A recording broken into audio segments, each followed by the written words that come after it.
अगला पॉइंट ये है मेरा कि पॉलीजिनी, यानी एक मर्द कई औरतों से शादी कर सकता है या कई औरतें बतौर बांदी वगैरह अपने निकाह में रख सकता है, लेकिन जी। ये हक औरत को हासिल क्यों नहीं?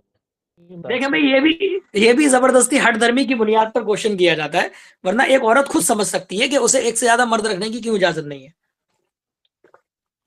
नहीं, असल में बात ये है कि जिनकी अक्लें वेस्ट से इंपोर्ट होती हैं हजरत, वहां तो ये भी अब ये राइज हो गया है। तो प्रॉब्लम अच्छा, ये है वेस्ट से कि इम्पोर्ट? उनको ये नॉर्मल लगता है। अरे मैं, वेस्ट से इम्पोर्ट होती है क्या? वेस्ट के पास अक्ल है जो वो इम्पोर्ट कर लेते हैं। इम्पोर्ट तो वो चीज होती है जो पहले से मौजूद हो। अब ब्रेन वॉशिंग कह ले।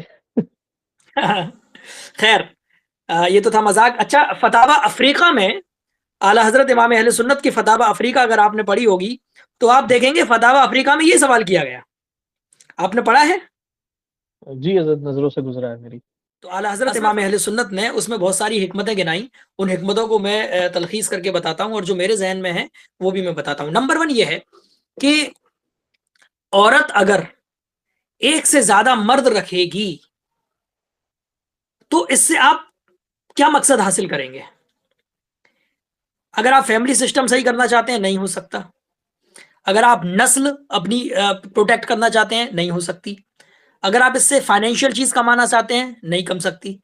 या इज्जत कमाना चाहते हैं, नहीं कम सकती। एक औरत एक वक्त में कई सारे हस्बैंड रखे तो ये फितरत के ही खिलाफ है। Point number one. Point number two, कि मान लेते हैं for the sake of argument कि शरीयत ने मर्द को एक वक्त में चार औरतों की इजाजत दी है, तब जबकि वो इंसाफ करे और उसके पास चारों औरतों का हक अदा करने की ताकत हो।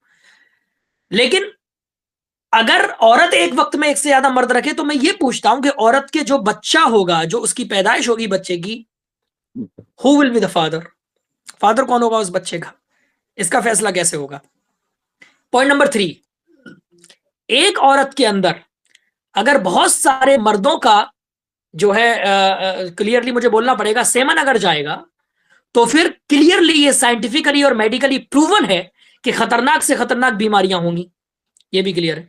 पॉइंट नंबर फोर, कि ये मोडेस्टी नहीं है और ये मैरिटल रिलेशन नहीं है, बल्कि ये ऑब्सेनिटी है। ये जो है लस्ट है। इसका ताल्लुक जो है मोडेस्टी से नहीं है। कोई भी औरत अगर एक से ज्यादा मर्द रखती है तो किसी भी सोसाइटी में, किसी भी इंटेलेक्चुअल सोसाइटी में, और क्वेश्चन आया है जस्ट आपसे ही रिलेवेंट, तो मुझे लगा कि अभी ले लेते हैं। उन्होंने कहा कि किसी बंदे जी ने बिल्कुल। बोला है उनसे कि भाई ठीक है, अगर अगर बच्चे की लीनिएज नहीं डिसाइड हो सकती थी पहले, लेकिन अब तो साइंटिफिकली हो सकती है, तो अब आप क्यों इजाजत नहीं देते? नहीं, ठीक है। तो फिर मैंने कहा ना, और खराबियां कैसे खत्म करेंगे?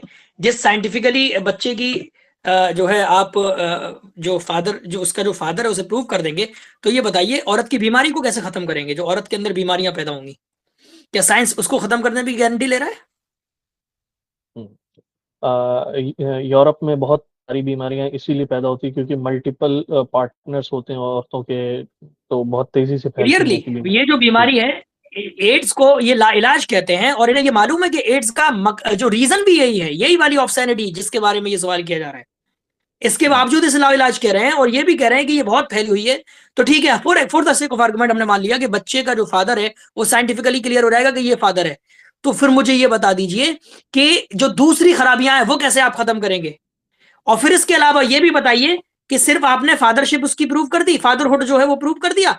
ये बताइए कि जब से प्रेगनेंसी होगी तब से लेकर 9 महीने तक, बच्चे की पैदाइश तक, वो जो एक के अलावा शौहर है वो क्या करेंगे? जरा इसका भी सॉल्यूशन हमें साइंस दे दे।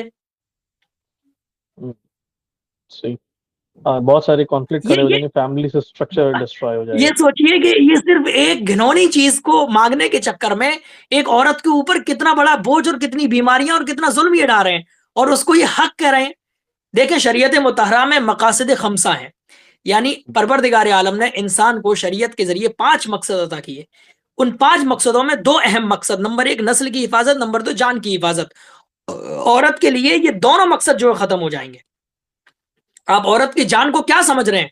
आप औरत की जान को यह समझ रहे हैं कि बस उसका यूज करें बहुत सारे मर्द, तो फिर औरत की खुद की कोई अहमियत नहीं रह गई क्या? इसमें तो आप औरत को डिग्रेड कर रहे हैं। जो इल्जाम आप हमारे ऊपर लगा रहे हैं कि औरत सेक्स टॉय है, वो तो आप साबित कर रहे हैं, क्योंकि एक औरत पर कई सारे मर्द आप लागू करने की कोशिश कर रहे हैं। सही।